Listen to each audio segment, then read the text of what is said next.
저희가 지금 혁신위원회에서도 여러 가지 소위원회를 나눴는데 이번 혁신의 과정에서도 당의 조직 운영 시스템을 바꾸는 얘기들이 좀 진행되고 있습니다. 그 과정에서도 그러면 당의 지도 체계, 리더십 문제도 있지만 당의 지도 집행 체계를 어떻게 바꾸는 것이 현재 우리 당의 조건에서 더 효율적이고 좀 더 강한 정당을 만들 수 있겠느냐, 이 얘기가 있습니다. 지도 집행 체계는 현재 아마 지역 간담회를 쭉 하면서 꽤 쟁점들이 있는 것 같아요. 그래서 현행 지도 체제, 대표, 부대표, 대표단 체제를 유지하자.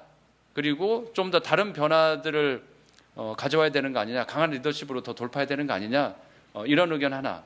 두 번째는 심상정 대표 이후에 새로운 리더들이 좀 활동할 수 있는 공간들, 그리고 다양한 당내 의견들이 좀 모아질 수 있는 구조로 최고위원제, 집단지도체제를 변화하는 것도 필요한 거 아니냐, 이런 좀 양쪽의 쟁점이 있는 것 같아요. 최고위원제, 집단지도체제로 당은 지도집행체계를 바꿔야 한다라고 생각하시면 O, 아니다, 현행 단일 지도체제가 더 맞다고 생각한다면 X. 네, 들어주시죠. 네. 그러면 단일 지도체제를 선택하신 분이 정혜연 전국위원, 그리고 나머지 세 분은 집단 지도체제, 최고위원제를 선택하셨어요. 왜 최고위원제인지 우리 권수정 의원님이 한번 말씀해 주시죠. 이게 일단 사회자의 질문부터가 좀 잘못됐다 생각을 하는데요. 네. 일단 이게 뭐 양당 간에 어느 것이 뭐 정확하게 뭐 정답이다라고 이야기하기가 대단히 좀 어렵죠. 그러니까 그거는 시기나 조건이나 뭐 상황에 따라서 가장 적합한 것을 도입하는 게 맞는 거고, 지금까지 정의당이 만들어지고 조금 더 신속하게 국민들과 다가서고 어떤 이야기들을 함에 있어서, 그리고 당 자체를 좀 끌고 가는 면에 있어서는 지금까지는 단일 지도체계 가 유임했다라는 평가도 당연히 있을 수 있다고 생각하고, 저도 그것에 대해서 긍정적이라고 말씀을 드릴 수 있는데, 지금 이제 혁신의 조건에 놓여져 있는 정의당의 여러 가지 문제점을 들여다봤을 때 대단히 지금 지적되는 부분이 꽤 많잖아요. 그러니까 이제 당의 내용이나 이런 것들을 만들어가는 과정에 대한 문제도 있는 것이고, 그럼으로 인해서 밖으로 외화되는 여러 가지 정의당의 정책이나 아니면 이야기들이 결국은 당원 전체가 같이 만들어내는 과정이 아니라 위에서 그냥 내려꽂는 방식으로다가 지금까지 진행됐던 것들, 또한 여러 가지 이제 사회 이슈들과 부문의 확장들이 대단히 이슈별로다가 많아지는 복잡한 사회 속에서 그런 부문의 역할들을 담아내기에 되게 부족한, 그래서 부문위원회라는 것들이 자기 책임과 역할이 굉장히 적은 지금의 구조, 그다음에 부대표라는 방식으로서 아무런 권한이 없이 당대표가 그냥 뭐 당대표와 함께 당대표의 권한을 대행하는 정도 수준, 뭐 일정 부분 그렇게 됐을 경우 아무런 역할이나 이런 것들에 뭐 많은 분들께서 의미를 찾지 못하겠다라고 이야기하는 부분, 그리고 이게 다음 차기 지도 집행력을 확보함에 있어서 지금까지 당이 만들어 오지 못했던 많은 부분을 감당해야 되는 지금의 조건 등등을 다 합쳐봤을 때, 과연 지금이 예전에 우리가 흔히 말하는 노회찬 심생정 시대를 대변할 수 있는 그 다음 차기 리더십을 만들지 못한 정의당이 과연 그 다음 리더십으로서 단일 지도 체계가 가능할 것인가라는 질문을 던져볼 수밖에 없을 거라 보여지고요. 이런 숙고의 과정과 당원들의 참여와 부문의 같은 어우러짐이 있는 정의당, 그리고 내용이 정의당 안에서 충분히 함께 만들어질 수 있는 정의당의 모습을 만들기 위해서라도 지금은 이전의 체계보다는 약간의 집단적 지성과 그것을 통해서 조금 더 민주성을 확보하고 내용을 단단하게 만드는 이런 집단 지도 체계, 흔히 말하면 아까 최고위원제 이런 방식으로 표현될 수도 있겠지만 뭐 이름은 달라질 수 있을 거라고 보아져요. 그러나 이를 통해서 또 긍정적으로 차기 리더십을 형성해가는 과정의 하나로도 만들어질 수 있다고 보기 때문에 저는 지금의 순간에는 이것이 좀 더 적합하지 않나라는 말씀을 좀 드리고 싶은 거죠. 네. 그러면 반대 의견이 있으신데 우리 정혜원 전국위원께서 반론 포함해서 네. 의견을 좀 주시죠. 그러니까 이게 지금 혁신위원회 가장 뭐 핵심 논의 과제로서 사실 최고위원제 논의가 사실 이루어지는 담이 있는데요. 사실 저는 이게 아래로부터 당원들로부터 사실 올라왔고 맞고 사실 당원들이 요구하는 그런 사안들인가에 대해서는 저는 사실 물음표가 좀 있어요. 그래서 이 혁신의 과제에서 이것이 이제 우리의 문제를 바꿀 수 있는 본질적인 문제인가라고 하는 데에선 저는 아니라고 생각을 하거든요. 그러니까 상층의 제도를 바꾼다고 해서 그것은 사실 혁신의 모습이 될 수는 없다라는 생각이 들고요. 그래서 총선의 과정에서도 사실 우리가 되짚어 보게 되면 당의 주요한 여러 방향에서의 어떤 결정이 사실 90여 명이 있는 전국위원들이 결정을 하는데 만장일치의 결정을 사실 내렸었습니다. 그래서 근데 그것보다 더 적은 수의 인원으로 사실 구성된 최고위원제가 지금보다 사실 더 나은 결정을 할 수 있을 것이냐, 지금과 다른 결정을 할 수 있을 것이냐라는 데서는 저는 사실 의문이 드는 것이고요. 그리고 정의당이 사실 민심을 대변하지 못한다는 어떤 지적, 이것이 사실 지도체제의 문제라기보다는 저는 사실 저 또한 사실 책임감이 있는 차원에서 지도부에서부터 전국위원까지 어떤 지금까지의 결정에 대해서 암묵적 합의의 방식, 이 사실 어떤 문제였고, 그래서 최고위원제의 전환은 오히려 상층의 자원을 사로 정파끼리 사실 나눠 가지는 방식이 되고, 그리고 그 암묵적 합의를 더 공고화하는 방식이 될 것이다라는 사실 문제의식이 좀 있습니다. 그래서 우리가 집단지도 체제로 바꾸게 되면 사실 이번에 사실 바꾸게 되면 저는 단일지도 체제로 다시 돌아가긴 좀 어렵겠다라는 생각이 들거든요. 그러면 저는 그런 과정 속에서 우리가 어떤 당의 결정을 내렸을 때 이것에 대한 책임을 사실 정확히 더 잘 물을 수 있을 것이냐라는 데서는 어려울 거죠.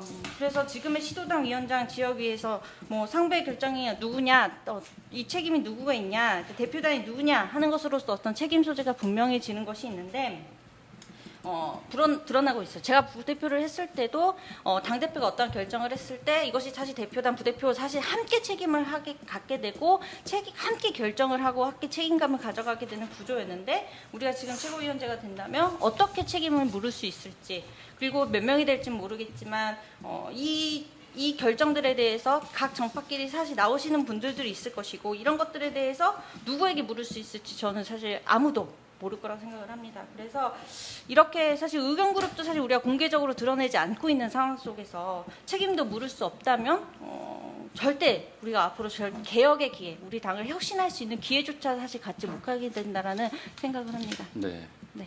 일단은 두 분이 주신 의견은 뭐 여러 쭉 설명을 주셨는데 일단 최고위 쪽에 그래도 적어도 지금 타이밍에서는 전환의 좀 시점이 아니냐. 권수정 의원님은 다양한 부문의 요구도 좀 수렴할 수 있는 장점도 있고, 그다음에 그동안에 진행됐던 대표단 대표의 좀 독단적인 문제나 좀 과잉되는 문제 이런 걸 좀 해소하는 데는 최고위원제 그리고 차세대 리더십을 육성하고 좀 강화하는 측면에서도 필요하다 이런 의견을 주셨고, 반대로 우리 정의연 전국위원께서는 그렇게 됐을 경우에 여러 숫자는 좀 어떻게 결정될지 모르겠지만 다양한 정파 간의 자리 나눠 먹기식 그리고 누구도 책임지지 않는 그런 문제가 발생할 수 있고, 특히 당내 정파 질서가 정확하게 좀 정립되어 있지 않은,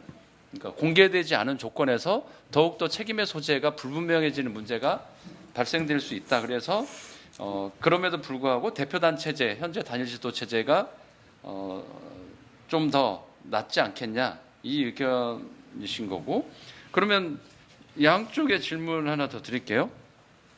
이제 그 최고위원제에 찬성 의견이셨으니까 뭐 양쪽의 의견들은 이제 확인하셨으니 김희석 의원께 질문을 드리면, 그러면 최고위원제에 대해서 이제 찬성 의견 주셨는데 그렇다면 리더십의 좀 본질적인 문제가 지도 체계를 바꾸면 이게 형성되는 것이냐, 아니면 그러니까 이런 거죠. 제도가 문제가 있어서 이게 안정적 운영이 안 된 거냐, 아니면 그 제도를 운영하는 사람의 문제냐, 거기에 대해서 한번 좀 뭐 보충 의견. 권수정 의원님도 처음에 얘기하신 게 저 비슷한 생각인데요. 뭐냐면 저는 그게 뭐 최고위원제냐 대표 체제냐 이게 크게 중요하다고 생각하지는 않아요. 그렇죠. 그리고 기본적으로 굳이 고르라면 전 최고위원제보다는 정치는 얼굴로서 대표된다고 생각하고 정치인으로 대표된다고 생각하기 때문에 저는 그렇게 생각해요. 다른 생각이 있었지만. 그래서 원래는 이제 단일 대표 체제 중심으로 정치를 하고 거기에 대한 책임을 지는 형태, 이게 맞다고 생각을 합니다. 그런데 이제 정의당에 아주 간단히 얘기하면 정의당에 그럴 만한 사람이 없다 현재. 이게 이제 뭐 첫 번째 이유라고 보시면 되겠고요. 없으면 다른 시스템을 구해 봐야죠. 이제 마이클 조던이나 메시가 없는 상황에서 그런 식의 팀 운영을 할 수는 없는 거니까 그럼 시스템 뭐 예를 들자면 뭐 지역 방어 뭐 이런 식의 것들로 돌파하고 대응해 나가는 게 맞지 않냐 이런 정도의 생각을 가지고 있는 거고요. 그리고 저는 이게 자꾸 대표를 만들고 그러면 그분이 또 어느 정도 또 알려지고 스타도 되고 하겠죠. 근데 저는 그런 방식은 별로 좋은 것 같지가 않아요. 제가 볼 때는 이런 다양한 뭐 이제 스타가 없고 아니면 얼굴이 없는 상황에서는 다양한 방식의 이제 역할들을 부여받고 하는 과정에서 누군가가 또 이제 드러나거나 그런 역할을 맡을 만한 분으로 당원들의 눈길이나 의견들이 모아지는 어느 타이밍이 있을 거고 그런 분이 또 있을 수도 있다. 뭐 그러면 또 그 시기에 그런 논의들을 하면 되지 않을까. 이 전제는 어떤 시스템이냐가 모든 것들을 다 결정하고 그거에 따라서 뭐 극명하게 뭐가 달라지고 하지는 않는다라는 전제를 깔고 있는 겁니다. 저는. 네. 뭐 추가 의견 있으신가요? 예, 뭐 최고위원제 관련해서 나온 의견 외에. 최고위원회 관련해서 좀 몇 가지 이게 방금 반대 의견 얘기하신 거에 좀 얘기를 하고 싶어요. 본질적으로 바뀌냐? 어쨌든 그러니까 이게 본질적으로 바뀌냐 안 바뀌냐라고 한 게 뭐 이게 옳다 그르다 얘기는 아니겠죠. 당연히 이제 때와 상황에 맞춰서 어떤 게 더 나을 것이냐에 대한 얘기니까요. 저는 정의당에 대해서 문제 지점을 어떤 방식으로 분석할 거냐가 좀 필요할 것 같은데 너무 조용한 정당이었다라고 생각합니다. 사실은 그리고 그렇게 조용한 정당이 될 수밖에 없는 몇 가지 요인 중에 하나로 분명히 단일 지도 체제가 작동하고 있어요. 되게 강력한 대표의 권한, 사실 대표의 권한이 엄청나게 강한 구조 중에 하나입니다. 우리 당의 대표제는 뭐 다른 당의 대표제보다도. 둘째로 안 그래도 의원한테 마이크가 많이 가는 상황에서 대표부를 대부분 이제 현직 의원들이 가지게 되는데 이 과정이 결과적으로 당내 정치 그다음에 당 밖에서 해야 될 정치를 의회를 바라보는 방식으로 만들어 놓고 있다라고 저는 판단해요.